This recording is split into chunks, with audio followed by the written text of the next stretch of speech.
설교 복귀입니다.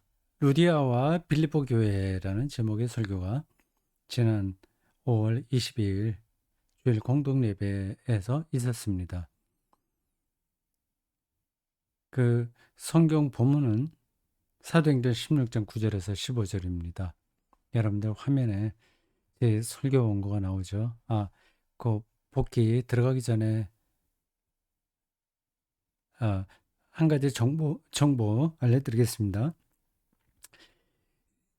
5월 22일 대구샘터교회 예배의 유튜브 어, 방송에 들어가 보신 분들은 알겠지만 중간에 끊겼습니다.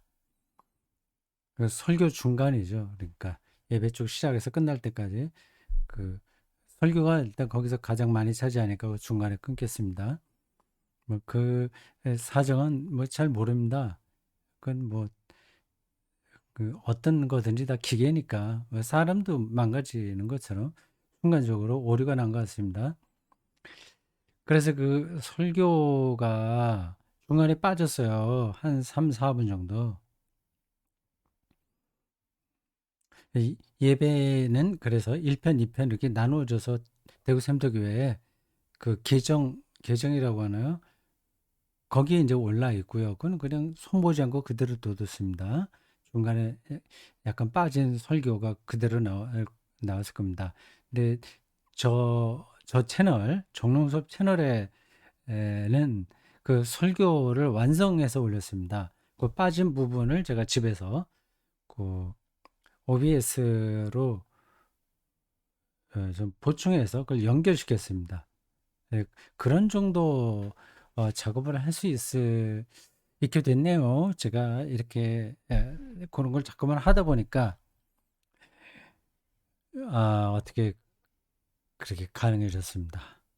그래서 설교 앞부분에 그 미안합니다. 예배 앞부분에서 설교 부분만 따로 파일을 만들고 뒷부분에서 또 곧 만들고 파일을 설교 부분만 그리고 가운데 들어가는 파일을 그 세 개를 다 연결한 겁니다. 한번 들어가 보시죠. 정수업 그 채널에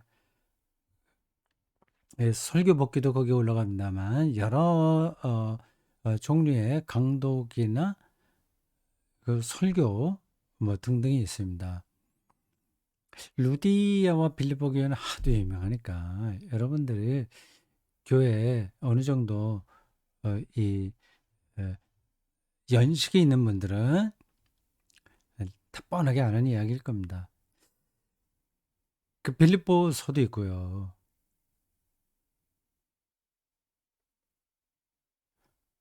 제가 그 수요 성경 공부 시간에 그런 얘기를 했습니다. 지금 그 사도행전을 공부하고 있습니다. 안디옥 교회가 이제 서서히 등장한 거예요.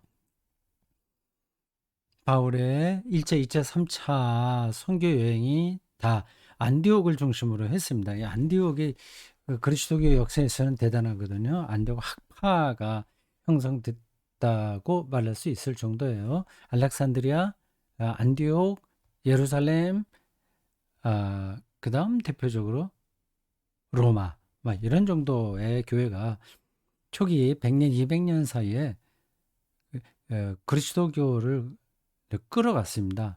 근데 안디옥 교회가 그렇게 중요한데도 바울이 왜 안디옥 교회에 보낸 편지는 안 썼을까?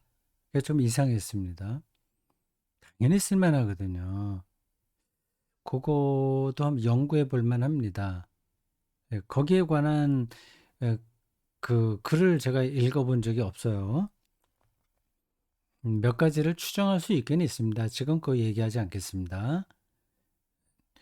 근데 빌립보에서는 바울이 그렇게 오래 머물지는 않았으나 계속 그 관계가 있었습니다. 오늘 설교에서도 다뤄졌죠. 바울과 빌립보 교회의 특수관계. 근데 오늘 그 설교에서는 어떤 게 추정된다라는 말들이 몇 번 나왔습니다.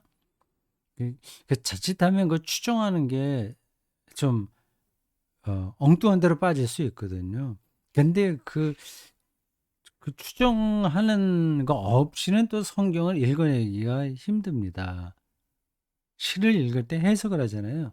해석이라고 하는 건 늘 추정입니다. 근데 추정이라고 하면은 어떤 개연성이 없는 거를 자기의 주관에 따라서 이렇게 저렇게 생각을 하는 것쯤으로 받아들여질 수 있는데 그렇진 않습니다. 분명한 해석학적 토대에 근거해서 유추하는 거죠. 읽어내는 거죠. 숨어 있는 것을 드러내는 거죠. 은폐된 거를 밖으로 끌어내는 겁니다.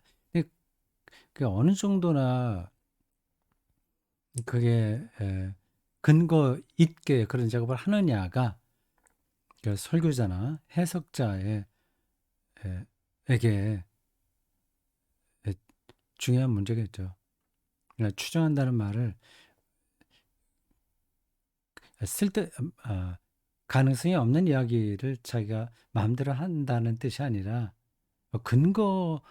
성경에 나오지 않았으나 여러 가지 정황을 놓고 볼 때 이랬을 가능성이 높다 그거를 이야기하는 겁니다.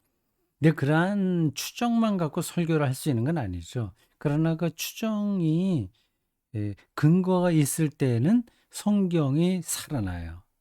그래서 설교가 일종의 예술이라고 할 수 있습니다. 그냥 팩트만 다루는 거는 설교가 아니에요. 그 팩트라는 표면적 사실에 숨어 있는 사건을 찾는 게 중요한 거죠. 예를 들자면 이렇습니다. 네, 사랑하는 두 사람 있다고 합시다. 근데 남자도 좋고 여자도 좋아요. 그가 비 오는 날 그 상대방 집 앞에 가서 이렇게 직접 문을 두드리지도 않고 그냥 그 집을 이렇게 우산 쓰고 돌았다고 합시다. 빙빙 돌았다고 합시다. 그 마을을요. 옛날에 자기가 그 사람과 같이 걸었던 거를 생각하면서 걸었겠죠. 근데 그 텍스트로는 A라고 하는 남자 혹은 여자가 어느 도시, 어느 마을에 가서 우산을 쓰고 비 오는 날 1시간 동안 걸었다. 이렇게만 나올 수 있습니다. 근데 그거를 해석을 해야 되는 거죠. 왜 그가 걸었냐 하는 거 말이죠. 그건 이제 저는 컨텍스트, 그 정황을 잘 파악하면 정확한 그 이유를 알 수 있습니다. 그 안에 어떤 팩트 안에 걸었다고 하는 단순한 팩트 안에 어떤 사건이 있는 거거든요. 그러한 작업들을 설교자가 부단히 해야 됩니다. 창조적인 설교가 그래서 가능한 거예요.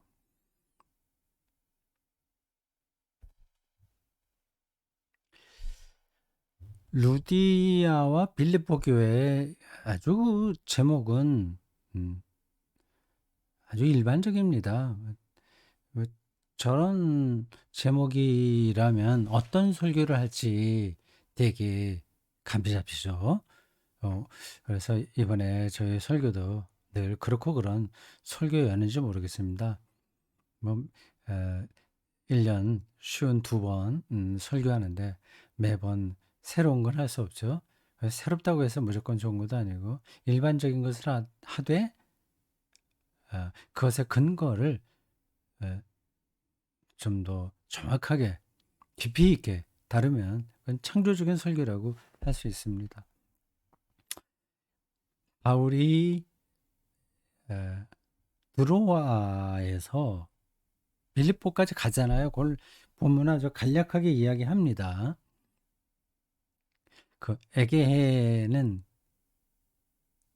그 그리스 신화에 많이 나옵니다. 그 전쟁이 많이 벌어졌어요. 영웅들도 거기서 많이 나올 수밖에 없죠. 에게해. 그 이름이 어떻게 붙여졌는지 모르겠습니다. 그냥 머릿속으로는 참 그림처럼 머시는 받아겠다는 생각이 드는데 모르죠. 가보지 않았으니까요. 예, 그리스와 터키 사이에 있는 그 바다입니다. 거기서 남쪽으로 내려오면 본 지중해가 되는 거죠. 거기에서 그 어, 콘스탄티노플 그 해협이 있거든요. 예, 거기를 뚫고 올라가면 흑해가 됩니다. 드로아까지 바울이 왔다는 말은 제가 설교에서 했습니다만 선교 경쟁에서 밀려났다는 뜻입니다. 이건 저의 개인적인 생각이 아니라 성서 주석학자들은 대개 그렇게 이야기할 겁니다.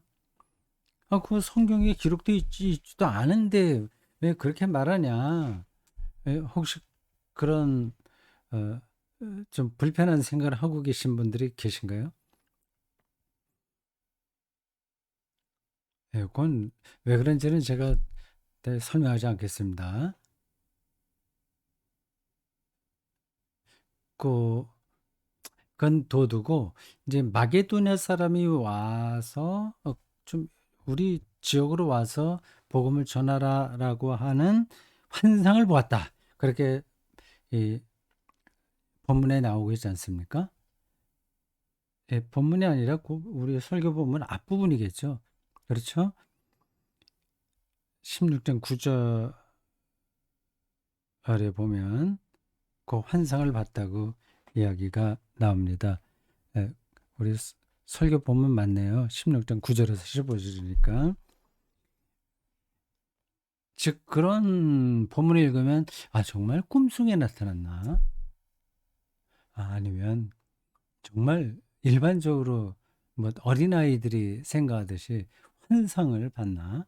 헛거를 봤나? 하나님이 그렇게 천사를 통해서 계시하셨나? 그런 생각할 수 있지 않습니까? 이게 뭐 다 그렇게 생각할 수 있습니다. 꼭 뭐 틀렸다고 말할 수는 없으나 이게 문학적인 표현입니다.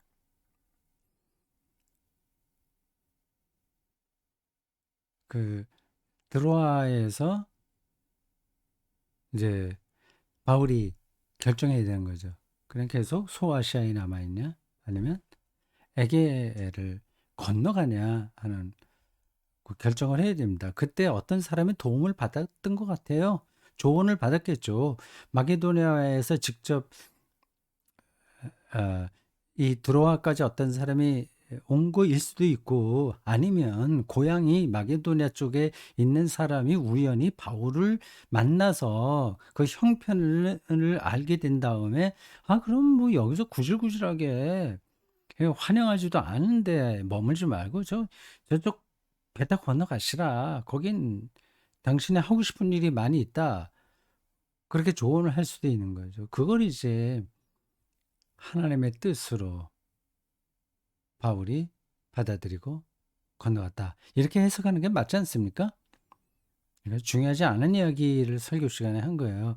이런 거는 사실 그냥 설교 시간에 굳이 하지 않아도 되는데, 그리고 이런 말들을 설교 시간에 하다 보면 성경에 대한 기본 이해가 없는 사람들은 좀 시험에 들릴 수도 있고, 그럼 저 목사가 저 성경에 나온 그대로 믿지 않고 자기 마음대로 해석하는 건가? 이렇게 좀 불편하게 생각할 수 있거든요. 그럼 설교가 잘 안 들어오게 되죠. 그래서 이런 이야기들은 성서 주석인데 신학적인 문제죠. 그 설교 시간에 꼭 해야 되는 건 아닙니다. 그러나 이번 설교에서는 저게 필요하다고 생각해서 제가 설명을 했습니다. 예, 대구 샘터교회 예배 들어오시는 분들, 그리고 제 설교를 들으시는 분들은 저런 정도의 베이스를 깔고 있어야 설교가 제대로 귀에 들리는 분들이라고 제가 생각하는 거죠.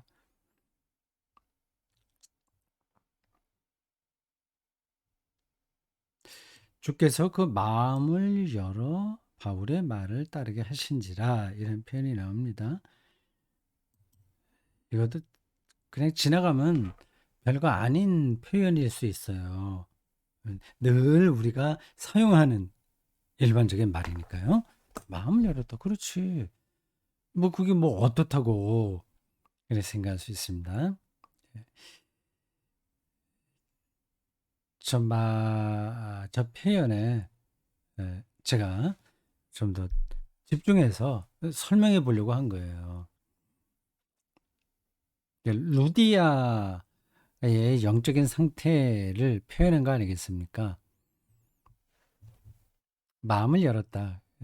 여기서 어떤 이야기를 했는지 이미 설교를 들어서 아실 테니까 뭐 길게 설명할 필요는 없습니다. 죽게석을 하셨다고 그러잖아요. 그런 표현들도 성경에 많이 나옵니다. 저런 것을 억지로 뭐 막 와서 이렇게 하게 했다. 표현이 정확하지는 않아요. 진짜 뭐 주님이 막 나타나서 예수님이 나타나서 어, 루디아의 마음을 열어서 어떻게 했다. 이게 그림처럼 생각하지 않습니까? 아니면 그냥 그러려니 하고 뭐 상투적인 표현으로 생각하지 않습니까? 그래서 성서 기자들이 저런 표현을 그런 차원에서 한 게 아닙니다. 인간 마음이 그렇게 이렇게 기계적으로 어, 규정되거나 이렇게 컨트롤할 수 없다는 거예요. 저렇게 할 수 없는데 저런 일이 일어난 것이니까 이 루디아가요. 그 설교 전반적으로 흐르는 이야기이잖아요. 깔려 있잖아요. 루디아가 에, 그렇게 바울의 이 설교를 듣고 돌아선다는 게 쉽지 않은 겁니다. 예, 우리는 그런 이야기를 듣고 정말 은혜롭다. 당연히 저래야지 생각하는데 당연한 일이 아닙니다. 그래서 주께서 마음을 열었다 이렇게 표현한 거죠. 그걸 이제 조금 더 설명해 보려고 어, 몇 가지 명제와 연관해서 설명했습니다. 예를 들어서 그렇게 한 거예요. 그 지적인 수준이 높아도 마음이라는 게 열리는 게 아니고 좀 낮아도 열린다. 그거는 영적인 문제다. 영혼의 문제인 겁니다.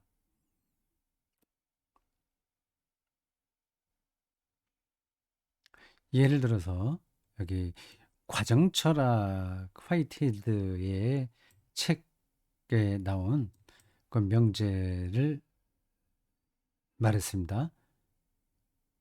그 책 제목이 뭐죠? 리얼리티 앤드 프로세스인가?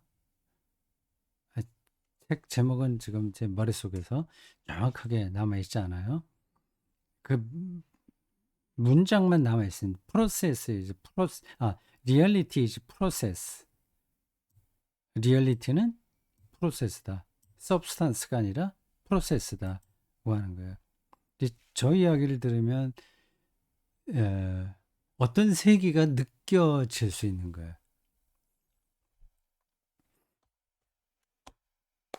그러니까 이런 게 핸드폰 이게 서브스탄스예요. 요거 자체로만 보면 이건 실체로 있는 겁니다. 이렇게 확인할 수 있는 겁니다. 근데 이게 계속 이렇게 있는 건 아니잖아요. 그리고 이것도 어디서 온 거 아닙니까? 결국 시간이 지나면 이건 또 해체돼야겠죠. 그러니까 모든 서브스탄스는 없어지고 그렇게 어떤 전개되는 과정만 있는 거예요. 저 과정 철학이 주장하고 있는 바에 따르면 그렇습니다.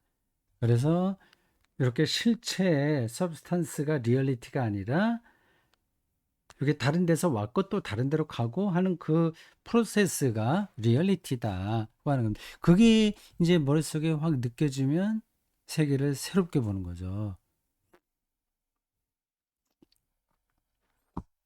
뭐 이러한 손에 잡을 수 있는 물건만이 아니라 역사도 마찬가지입니다. 누가 대통령이 됐다? 그거가 리얼리티가 아닌 거예요.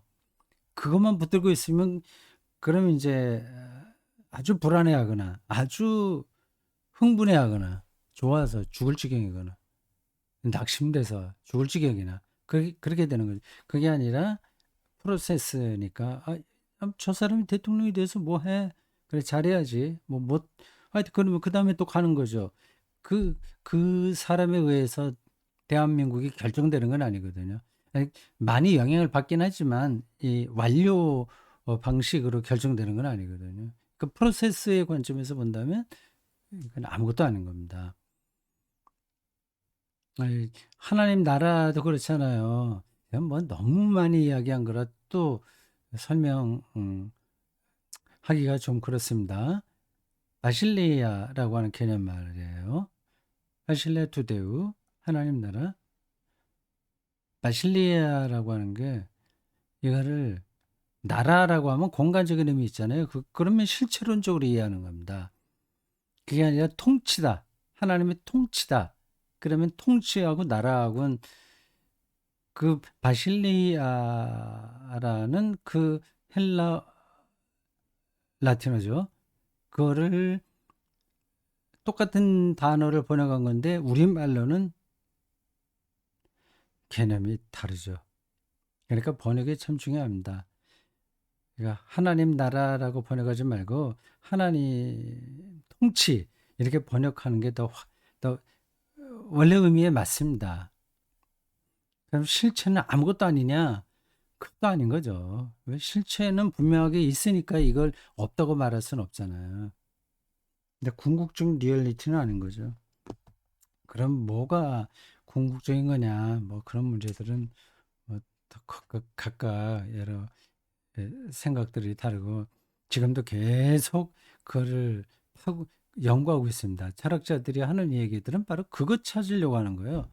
얼티메이트 리얼리티를 찾으려고 하는 겁니다. 그럼 뭐 현대 철학에서는 오만 가지로 그걸 얘기해요. 뭐 구조주의도 있고 뭐 하여튼 뭐 제가 지금 머릿속에 그걸 딱 가지런히 정리해서 설명할 자신은 없는데 참 많습니다. 그만큼 그게 손에 안 잡힌다는 겁니다. 뭐 철학적인 접근만 그런가요? 물리학도 마찬가지고요. 인간 몸도 그렇고. 예. 자, 리얼리티즈 프로세스라는 문장을 듣고 새로운 세계가 열리는 사람이 있어요. 아닌 사람은 영 아닙니다. 하나님이 영이다라는 문장도 마찬가지죠. 하나님 나라가 가까이 왔다라고 하는 것도 그렇고요. 예, 저 사람이 영적이냐 아니냐는 저 사람이 지적이냐 아니냐하고는 좀 다른 문제입니다.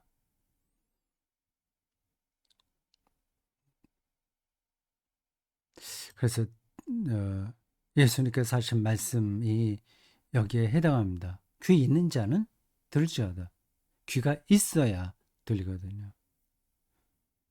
이제 그런 예수님의 아포리즘을 무기로 사용하는 사람 목회자들도 있습니다. 조금 질문하고 의심하면 들을 귀가 없어서 그래. 예, 이렇게 욱박 지르는 방식으로 예수님의 그 말씀을 이용하는 거죠. 그건 잘못된 거죠.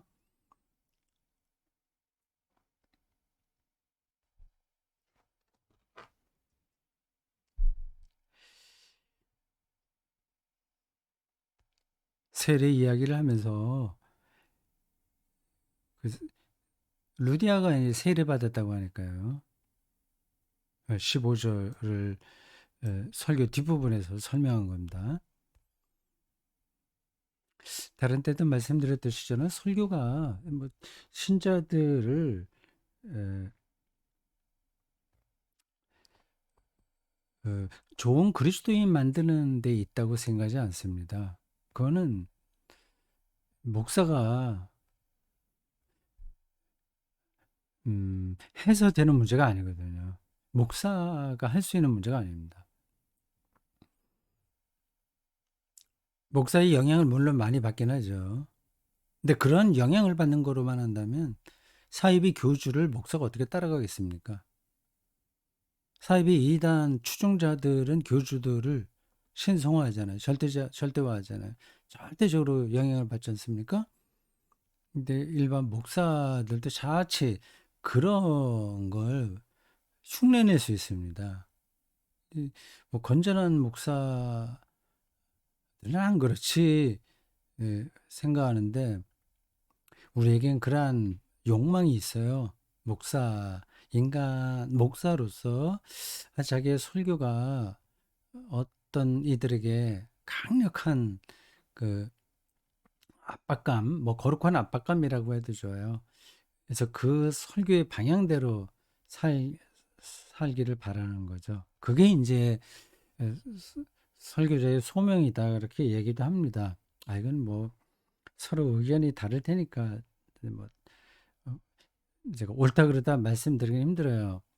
저는 설교를 신자들을 올바른 그리스도인 만드는 거에 있다기보다도 그건 하나의 결과고 그리스도교적 영성이라는 그 세계 안으로 끌어들이는 거예요.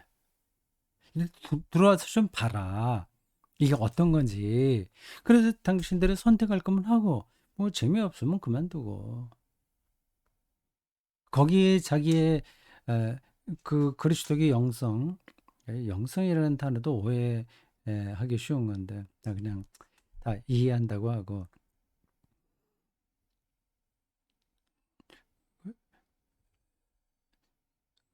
거기에 거기서 자기의 삶의 의미를 발견한다고 생각하는 사람들은 뭐 제가 뭐 이렇게 해라 저렇게 해라 말하지 않더라도 그쪽으로 가는 거죠. 자기가 가는 거죠. 어, 그래서 저는 설교의 역할을 좀 소극적으로 생각합니다. 그런 글도 옛날에 쓴 적이 있네요. 적극적인 설교와 소극적인 설교. 예, 저는 소극적인 설교가 맞는 길이라고 생각합니다. 좀 반대로 생각하는 사람들도 있어요. 이 소극적이라고 하는 말은 자신이 자신이 없는 설교라는 게 아니라 성령에게 그 신자들과의 관계에서 그 자리를 양보한다는 얘기입니다. 표현이 딱 떨어지나요? 아닌가요? 성령이 해야 될 일을 목사가 가로채지 마라. 그 얘기죠. 그러니까 소극적인 설교가 바로 내가 신자들을 어떻게 변화시키냐 하는 데에 포커스를 맞추는 게 아니라 자기가 경험한 그리스도교의 세계, 영적인 세계, 성경과 2000년 신학이 이야기하고 있는 그 세계 안으로 가이드하는 거죠. 끌어들여서 안내하는 거죠. 정말 이걸 뭐 볼만하게 만드는 거죠. 그래 또 와서 구경하고 싶다는 생각이 들도록 가이드하는 겁니다. 박물관에서 그림을 설명하나 아니면 유물을 설명하든지 그래서 그 사람들이 이거 정말 오늘은 시간이 없어서 그 다 듣지는 못하는 나중에 또 와야지 아니면 나 혼자라도 와서 더 봐야지 그래 눈이 열리고 그런 영적인 동기부여하는 게 설교자의 역할이 아니냐 생각하는 겁니다. 그래서 저는 이제 기본적으로 그걸 바탕에 깔고 설교를 합니다. 그래서 그 다른 얘기하지 않고 성경 그 텍스트를 해석하는 거죠. 그게 어떤 신자들에게는 울림이 되기도 하고 어떤 사람에게는 거리가 먼 이야기로 들리기도 합니다. 세례받고 유하라 뭐 강권했다 뭐 그 이야기가 바울에 의해서 마음이 변화된 루디아에게 일어났던 행동입니다. 마음의 변화는 행동의 변화까지 불러온다고 제가 짚었어요. 그렇지 않더라 뭐 믿음은 대단한 것 같은데 내 행동에는 변화가 하나도 없는 사람들 많이 있더라. 그런 얘기 하잖아요. 그래서 행동은 따로 또 강조해야 된다. 그렇게 말합니다. 그건 틀린 거예요. 그건 마음의 변화가 일단 없는 겁니다. 조금 아까 제가 바로 직전에 예로 든 것처럼 저 렘브란트 그림 전시회가 있는데 그 가이드에게 정말 황홀할 정도로 멋지게 그 그림의 세계를 소개받았어요. 그래서 지금 자기가 어디 있는지 모를 정도로 그 그림에 심취해 버렸습니다. 그러면 당연히 이 사람은 다시 또 그 그림을 보러 오죠. 당연히요. 근데 그 재미를 느끼지 못한다면 그럼 뭐 오지 않습니다. 예, 그리스도교의 신앙 경험과 행동도 이와 같습니다. 그래서 억지로 행동을 고치라고 말을 할 건 없고, 그 고쳐봐야 다시 제자리로 가고, 마음의 변화가 우선인 거죠. 그것은 곧 칭의의 세계에 들어가는 거고, 하나님 경험이고, 어, 예수가 그리스도이며 하나님의 아들이고, 종말에 완성될 절대 생명이 선취의 방식으로 그 예수라는 퍼스널리티와 그 운명 안에 일어난 바로 그분이라고 하는 사실을 절감하게 하는 겁니다. 그러면 이제 그 사람이 어떻게 살 건지는 이제 답이 나오는 거죠. 이제 답이 나온다고 해서 또 그게 다 해결되는 건 아닙니다. 그 계속 그 사이에는 긴장이 있어요. 네, 그 문제는 뭐 또 다른 거니까 넘어가겠습니다.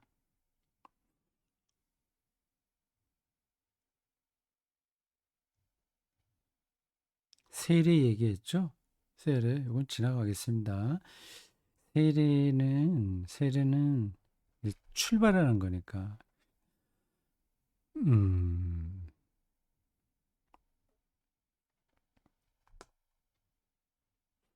출발해서 그리스도의 성품에 이르기까지 성장하는 거거든요. 그거를 그리스도인들이 별로 진지하게 생각하지 않습니다. 평생 권사와 장로, 또 목사도 포함해서 살았다고 하더라도 자기가 성장해야 된다는 게 무엇인지를 모릅니다. 일단. 그냥 나는 믿음이 없나? 요 정도로만 생각합니다. 그리고 별로 노력도 하지 않아요.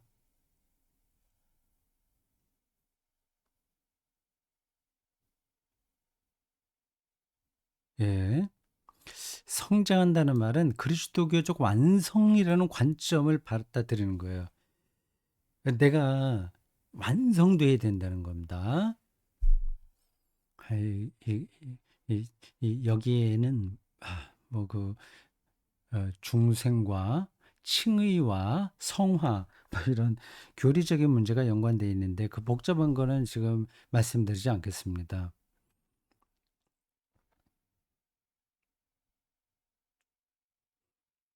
그리스도의 품성까지 이르는 그거를 느끼는 거예요. 세례받은 사람들은 그걸 느끼지 못하더라도 글로 가겠다는 의지와 결단입니다. 그래서 그런 노력은 필요한 거죠. 근데 그 어떻게 노력하냐? 그건 또 다른 문제입니다. 이 바울의 이 빌립보서 3장 12절 말씀 인용했어요. 이게 여기 딱 적합한 구절입니다. 이미 얻었다함도 아니요. 그 위대했던 이 바울인데 우리는 그의 뭐 뒷공문이 따라가기도 힘들잖아요. 그 엄청난 내공이 있던 사람인데 아직 자기는 온전하게 이루었다고 생각하지 않은 거죠. 더 잘해야 되는 거죠. 빈바된 것을 잡으려고 달려간다. 이런 사람들에게 중요한 건 이제 옆에 사람들 신경 쓰지 않는 거다. 그걸 이제 얘기를 좀 했어요. 놓고 지나가겠습니다. 네, 하도 이제 그리스도인들만이 아니라 다른 사람, 일반 사람들은 더더욱 그렇겠죠. 너무 신경을 쓰고 살아요. 그래서 이번 설교에서는 조금 더 친절하게 이렇게까지 말했습니다. 24시간 어떻게 쓰냐. 마치 초등학교 교사가 예, 저기 아이들에게 말하듯이 설명을 했어요. 이제 다 아는 건데 그래도 그 맥락에서 좀 필요하다고 생각해서 말한 겁니다. 이런저런 일상에서 벌어지는 일들 우리가 다 합니다. 근데 별로 그거를 아, 자기의 삶과 깊숙이 연관시키지 않는 경우가 많아요. 그래서 시간을 어떻게 쓰느냐에 따라서 우리의 삶도 달라진다. 그 부분 좀 진지하게 생각을 해야 됩니다. 뭐 생각해야 된다고 해서 되는 건 아닌데, 근데 마음이 글로 가야 되지. 아닌데 어떻게 억지로 하겠습니까? 근데 때에 따라서는 억지로라도 할 필요가 있어요. 뭐 그건 그렇고, 예, 그렇게 얘기를 했습니다. 당연한 얘기, 다 아는 이야기를 또 이렇게 길게 말한 건 우리가 성숙해야 된다는 사실을 등한히 여긴 수 있기 때문입니다.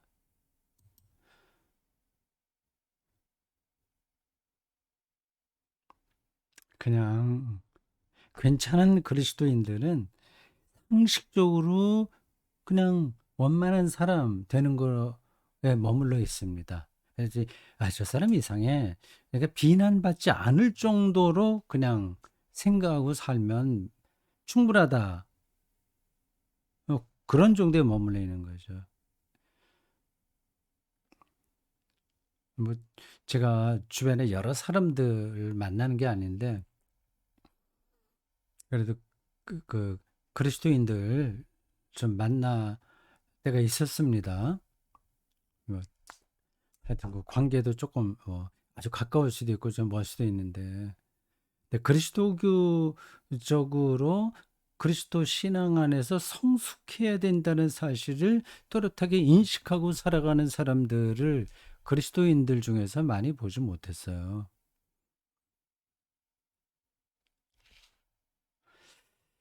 자, 뭐 그런 얘기가 있었고, 네, 마지막 단락입니다. 루디아 이야기는 사도행전에 나온 것을 따르면 그냥 작은 사건 정도로 보이는데 아주 엄청난 사건이었다는 것을 말씀드린 거예요. 그리고 뭐 실제로 유럽에서 최초 예배 초소니까 그런 점에서도 대단한 거죠. 그러나 그 당시에 루디아나 바울이나 뭐 그 일행들 그리고 루디아의 식솔들은 별로 그런 걸 의식하지 못했을 겁니다. 그냥 있는 그대로 자기들이 느끼고 있는 바를 그 안에서 그 받은 경험에 근거하여 행동하고 산 거죠. 근데 그게 결과적으로는 유럽 최초의 그리스도교 공동체가 된 겁니다. 최초 공동체라기보다도 예배 처소가 된 거죠. 루디아의 집인 말이죠. 소중한 전통이다. 이게 집만 내주는 거를 가리키는 건 아닙니다. 그 설교를 요 부분에서 요 부분에 초점을 맞추고 했어도 좋은데 오늘은 네, 좀 이렇게 너무 널리 이렇게 벌어진 것 같아요. 집을 내줬다고 하는 그 사실만이 아니라 우리 마음을 내줄 수도 있거든요. 일전에 제가 그 대구 선서 아카데미 그 매일 묵상에 쓴 그 물 시리즈 중에서 어, 자바라 옷걸이에 대한 게 나와요. 거기 그렇게 이야기했습니다. 군말하지 않고 그 뭐라고 썼더라? 지금 제가 그 정확하게 토시 하나하나 살려서 말씀드릴 수는 없어요. 군말 없이 그렇게 많은 거기에 달려 있으므로 그 많은 것들이 쉼을 얻게 되었다고 하는 거예요. 그러니까 이제 자기를 내주는 거죠. 옷걸이가. 옷걸이처럼만 살아도 정말 괜찮은 삶입니다. 근데 에, 고 이야기에 그 안동에 있는 그 미스트라는 닉네임을 쓰는 분이 팻 슈나이더라는 분의 시를 댓글로 달았어요. 평범한 사물의 뭐, 뭐죠? 위대성인가? 어떤 건가? 그거였어요. 아주 인상 깊었습니다. 그러니까 우리가 그냥 스쳐 지나가듯이 보는 일상들, 그거 뭐 컵에 물이 담겨 있는데 물을 이렇게 뭐 차나 그런 거를 담고 있는 그거. 그리고 의자 이렇게 견고하게 이렇게 있습니다. 사람을 몸을 받아주는 그 사물들. 좀 위대하다. 신비하다. 그 얘기입니다. 그러니까 남을 받아주는 거죠. 마음으로도 그렇고 재정적으로도 그렇고 실질적으로 교회 활동에서도 이제 그런 일이 필요한 겁니다. 그래서 오늘 설교가 너무 이것저것 여러 가지를 이렇게 다룬 것 같아요. 좀 그런 설교의 요 구성이라고 하는 점에서는 좀 실패한 설교인 것 같습니다. 한쪽으로 좀 이렇게 갔어야 되는데 여기저기 너무 많은 것을 다룬 것 같아요. 욕심이죠. 나는 일전 한 푼 손해보지 않을 거야. 내 인생에서 호구라는 단어를 요즘 젊은 사람들이 많이 쓰나 봐요. 호구가 되는 일은 없어라는 생각으로 세상을 살지 않습니까? 네. 호구가 돼도 좋다. 이런 삶의 자세가 필요한 거죠. 그리스도인이라면 당연히 그래야 되죠. 제가 설교는 이렇게 하는데 저도 잘 그렇게 못합니다. 근데 방향은 알고 있는 거죠. 호구가 되자. 루디아는 그 모든 불편을 감수하고 내가 유럽 최초의 교회당을 내 집에서 시작할까 전혀 그런 의식이 없었죠.